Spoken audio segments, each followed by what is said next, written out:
All right, it's the final segment of Get Warrior Tough.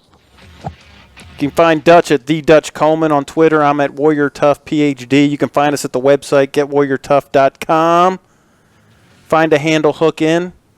Subscribe to the YouTube channel. Find us on LinkedIn. Find us on Facebook. We're everywhere, Dutch. We're like the wind, man. Hey, look, you got to be where people are, and people are everywhere. So we got to be everywhere in turn. And we are. Like you always say, people don't have an excuse to not hear what we're saying because we're everywhere. Amen. I love that. All right, so you can find us in the written form. You can find us in audio. You can find us in video. We are everywhere. And we're on a mission, Dutch, to get this message out to help as many people as we possibly can before our 300 years are up. And it's working. I'm telling you, man, I'm excited. I'm encouraged by the number of people we are reaching, by the different people we see across the nation. And this is the beginning. I'm telling you, this is just the beginning of our union, and it's off to a great start. I'm so looking forward to it. And it's not really about us. It's about the number of people. As it increases my joy. That's what I do. That's who I am. That's what you do. That's who you are. So this is bigger than even what the people listening can see or hear.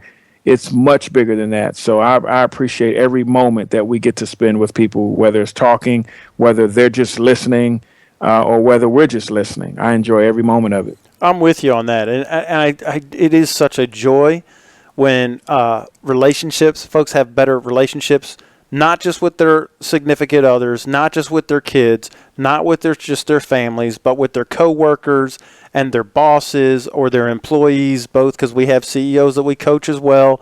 And the secret sauce really is mental toughness, taking control of yourself, being CEO of you. It really is the secret sauce to enjoying a great life, Dutch.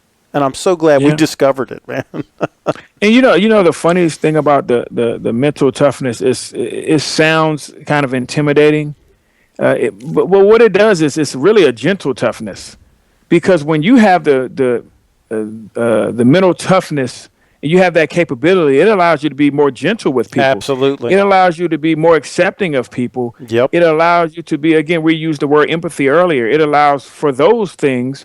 And so you end up being better all around. So again, mental toughness, you imagine this soldier, you imagine this tough individual and all that. But again, mental toughness is a gentle toughness, because I'm still getting across everything I need to do.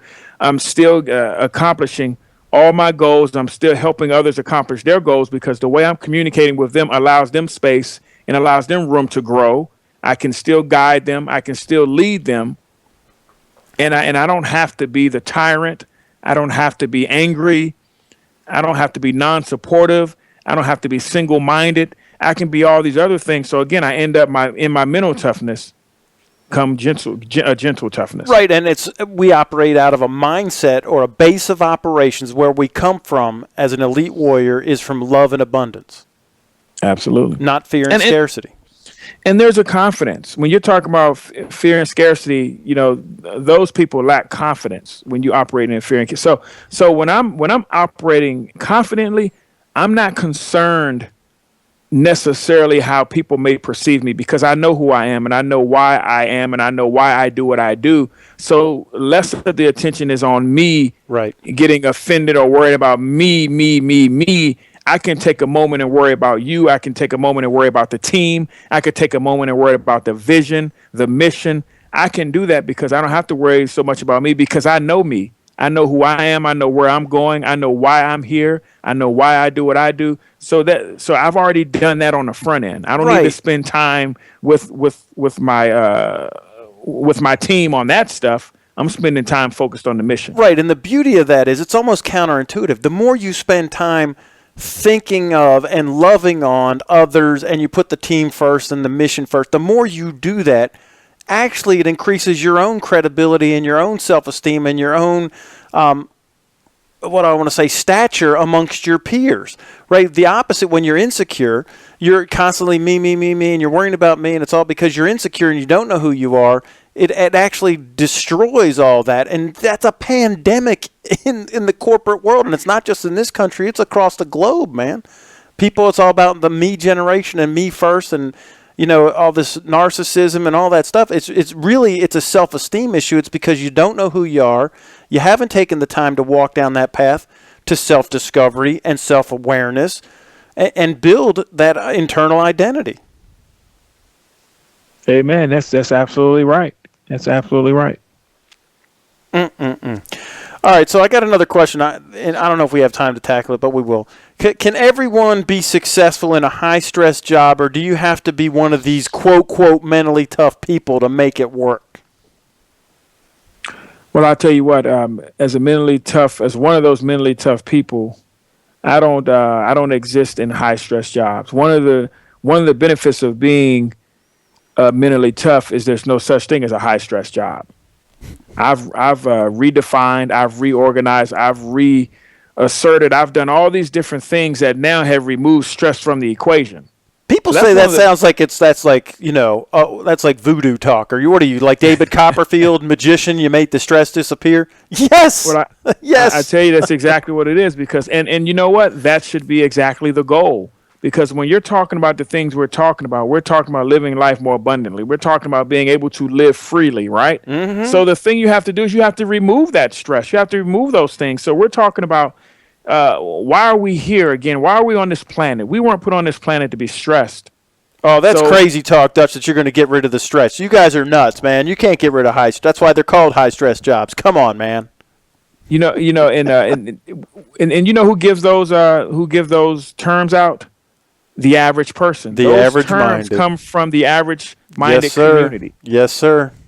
And so I don't have a high-stress job. I have a fast-moving job. I have a dynamic job. Yeah. I have an exciting job. Yes. I have a fulfilling job. I don't have a stressful job. I seek challenges. I seek problems because I have solutions. So I'm looking for those things. There's boring jobs. Yeah. Where there's nothing going on. I mean, if there's no problems, there's nothing going on, then I'm seeking problems. Right, because if I have no problems to solve, what am I doing here? Like, you could literally, people are so worried about, like, robots taking over and drones taking, like I said, the AI and all these people are going to lose jobs. Those are robot jobs anyway. You're doing nothing but just the same thing over and over and over again. There's no thought processes, no critical thinking, there's no problem solving. 2 minutes. Good riddance to those jobs, man. Imagine what we could do if the entire human race started solving problems, and putting their genius brains to work.